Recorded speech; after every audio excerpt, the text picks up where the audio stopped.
پیغمبر ته خدای وایي چې ځان مه ستړی کوه.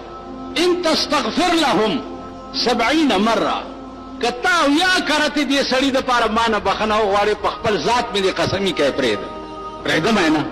یو ډېر د خطرناک آیات د پیغمبر قوم ته چې شپه ورځ په پیغمبر سترګې لګېدې او د پیغمبر په مجلس کې بناست او جبریل راغی او ویې چې فمن یکفر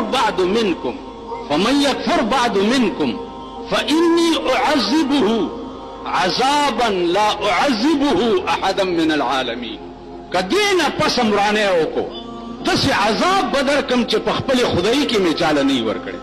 دینا خطرناک آیات په قرآن کې بل نشته. داسې عذاب بدر کم چې په خپل خدای کې مې چاله نه ورکړي. عزیزانو هر وخت د خدای نه یریږي. نن ټول ملک وګوره د خدای د قهر په لپیټ کې دی. پنډای وګوره بارانونو یې بیړه تباه کړه.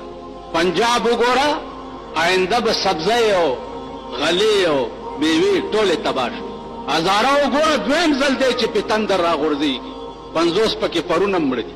باران یې لاسکه ورسره داسې قهر راوغورځوي چې ثابت غر راوچت کړي او په قوم یې ورولي. غر د دې غرونو متعلق خو تا ته خدای ویلي دي که نه. القارعة ما القارعة وما أدراك ما القارعة يوم يكون الناس كالفراش المبثوث. دا بني آدم به د ملخانو غوندې والوځي.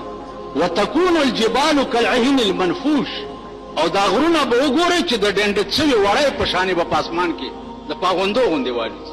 هغه نظارې درته قدرت په دنیا کې هم ښایي خو تاسو پوهېږئ نه. هغه نظارې درته قدرت ښایي د غر یو غونډس کې په شان کاڼی راوچت کړي او خلکو یې راوغورځوي. اوس په اسمان کې غر کم ځای دی.